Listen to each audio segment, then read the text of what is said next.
So I'm working on a convolutional neural network that can detect rock, paper, scissors. I got the data set from here if anyone is confused or anything. So I just copy that and put it in the chat. So you guys, yeah, here. So yeah, it's 153 megabytes. Just let me know how to download it. Then install into the. Let me just test it. Okay, then let's go here. URL equals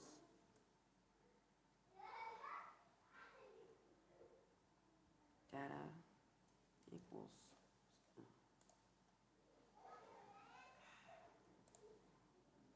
pd dot. Oh, I forgot to p.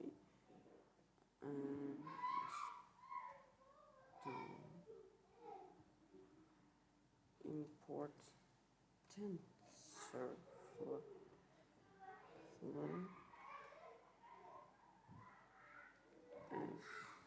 SGF import numpy.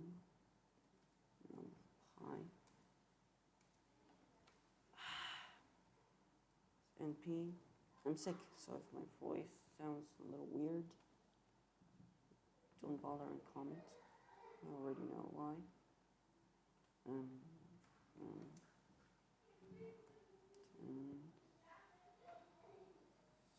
Flow. Dot keras. I'm just gonna pull up another tab. Dot keras, yeah. Keras. Data sets. Import. Wait. I don't need that. I'm not gonna import any already used data set. So yeah. Depends on everything. Oh yeah. Net plot OLED dot high plot as PL input.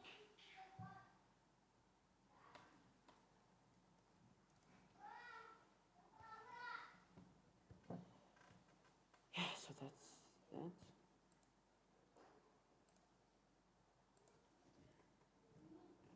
Oh, yeah. Wait a minute.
Last time we spoke about how AI and machine learning are becoming more and more accessible to answer some essential business questions without the need for a programmer or high-end mathematician. We received a lot of questions about how much data someone actually needs to start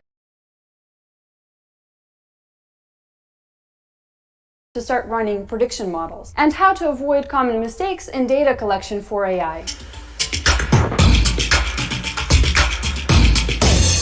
What's exciting is that you don't need complex and big data to start running your own models. You can use your Google Analytics data, or your CRM data, or data collected from surveys from your users. And there are plenty of tools out there that can let you do this without coding. Microsoft Azure, IBM Watson, Dataiku, and plenty others. But one point that I brought up last time is that these tools are only as powerful as the quality of the data that you feed them. I'd like to expand on this. First, and most important, is the fact that you don't need big data to start running these models. If you have the right features influencing the right outcome, for example, time spent on page influencing conversions, you can start with just a few hundred rows in your dataset. If you have the right type of feature, you can start small and build up in the future. So that was quantity of data. Secondly, I want to address the quality. If we, as marketeers, are not careful, every data that we collect can be subject to bias. There are many types of bias, but the two that I want to mention here are selection bias and exclusion bias. And both types can affect the usability and relevance of your AI models and findings. Let's break some of this down. Selection bias is when the group of people you selected for your data collection is different from your target audience. Some researchers at the University of Washington wanted to illustrate this point.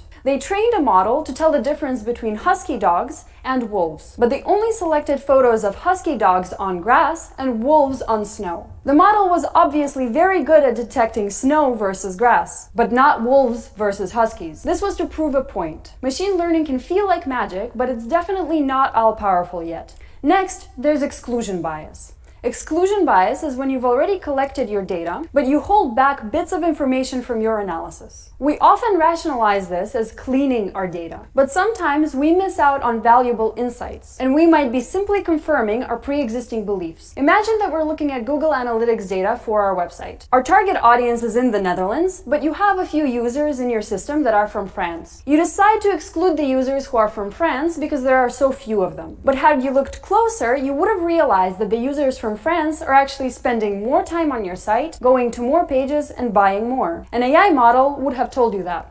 After all, in business, that's what AI is for. It reveals unexpected insights. And good data collection is driven by us knowing that we're subject to bias. So instead of only feeding a subset of your data to your machine learning model, dump it all in. If it's irrelevant, the machine will learn to ignore it. But if it's unexpectedly a factor for a trend, you'll be happy you left it in. So here are some main things I want to leave you with. First, you don't need big data, you just need medium data. Second, you don't need any coding, just a tool to do the heavy lifting. Third, make sure to try and avoid bias as much as possible when you're collecting data for AI. And fourth, the most important one, as always, the best way to learn AI is to just do it yourself.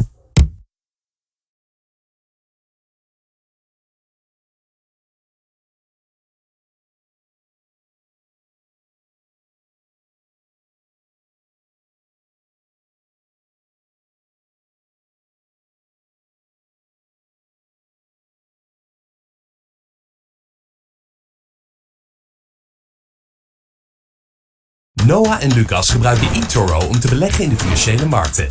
Noah onderzoekt wereldwijde beleggingsmogelijkheden.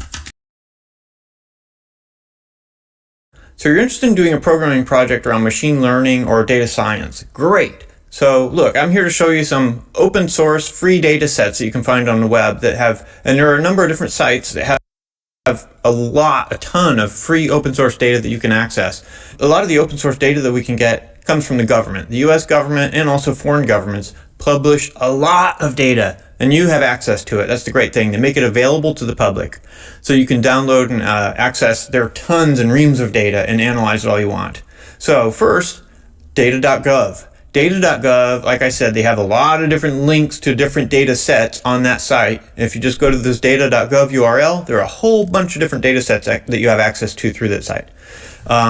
Next, NOAA, National Oceanographic and Atmospheric Administration. I actually did a project with NOAA, so I can tell you they have a lot of data on oceans, temperatures, currents, all this kind of stuff, as well as environmental data.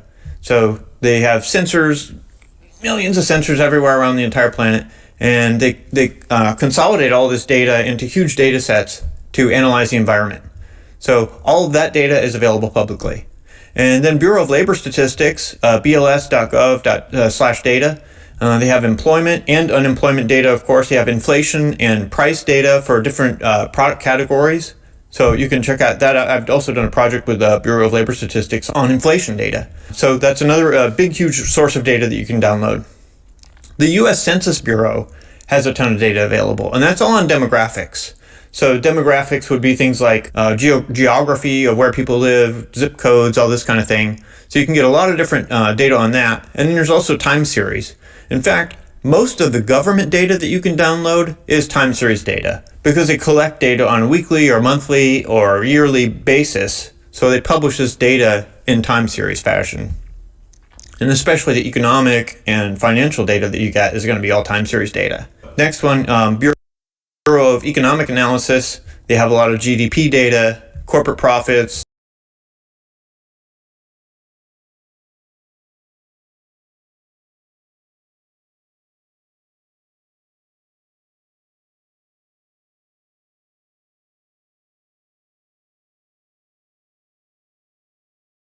At Data Camp, we provide high-quality interactive courses from the world's best data science instructors.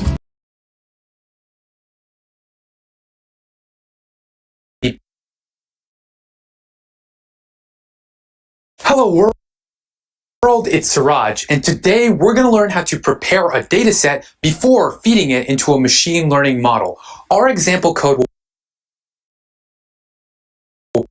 predict if someone is meditating or not by training on a data set of brain scans. Data is raw information. It's a representation of both human and machine observations of the world.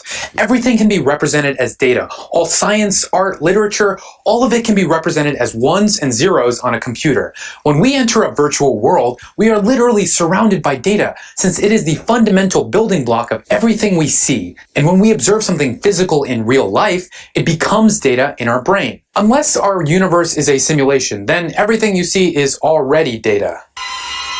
If you don't work at a tech giant, how are you supposed to get that data? That brings us to step one in preparing data, deciding the right kind of data to use. The data set you use entirely depends on the problem you're trying to solve. If I want to build a chatbot that comes up with new, innovative product ideas, I'm not going to use a data set of Tim Cook dialogue. Data is a means to an end, and the good news is there is a public data set for almost any topic you can think about. A couple of sites I like to use to find cool data sets are Kaggle, since I love the format of their website and how they explain each of their data sets in detail. Also, the datasets subreddit is great for requesting datasets you want. And there is this awesome list of public datasets in the README of this GitHub repo that I'll link to in the description.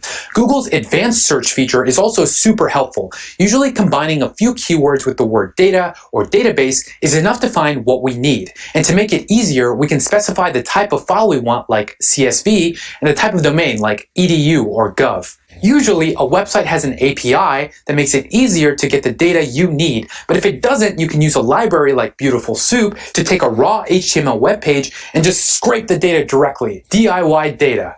Died.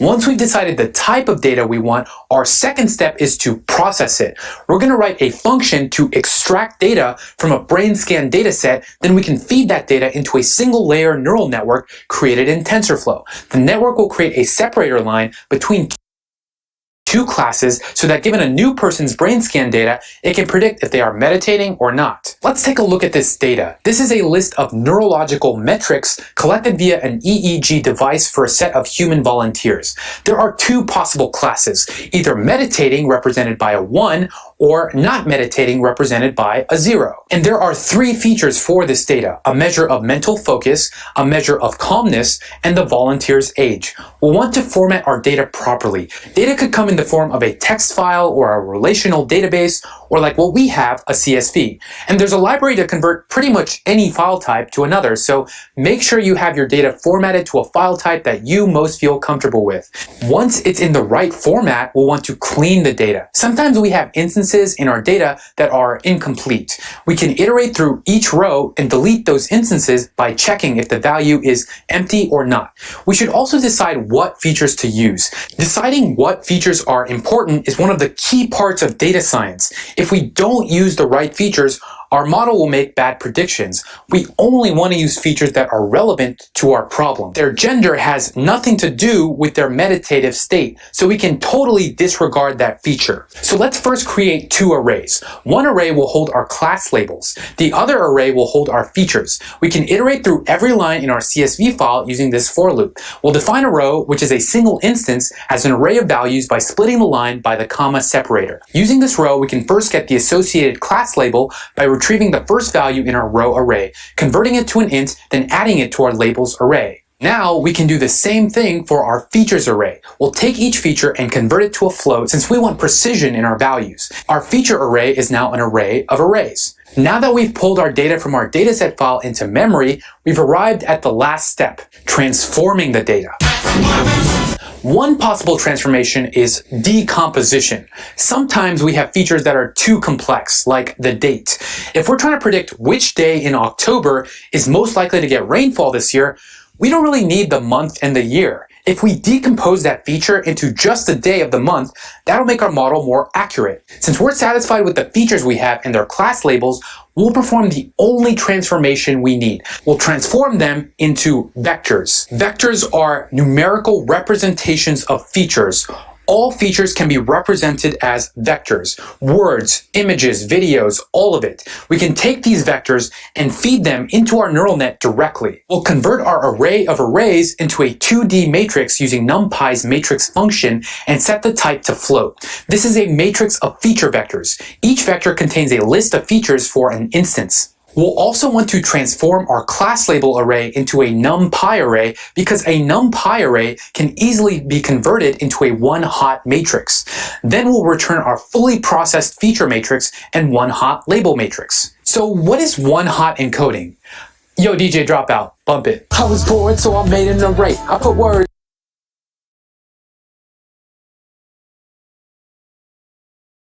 We have our data processed, we'll want to feed it into our graph. In TensorFlow, the placeholder object is considered the gateway for data into our computation graph.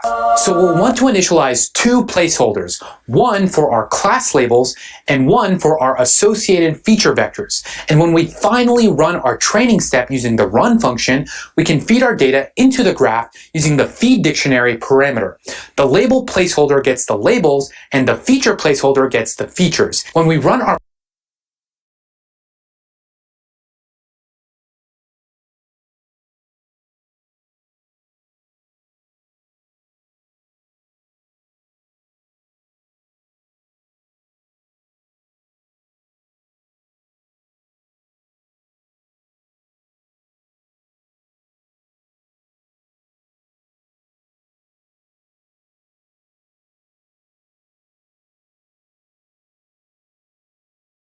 model, it'll show the classification line that it created to separate the meditating from the non-meditating people. And if we feed it a new instance, boom, it'll classify it just like that. So to break it down,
The steps to prepare a dataset are selecting the right data, processing it, and transforming it. You can easily find public datasets on the web via a number of sources that I'll link to in the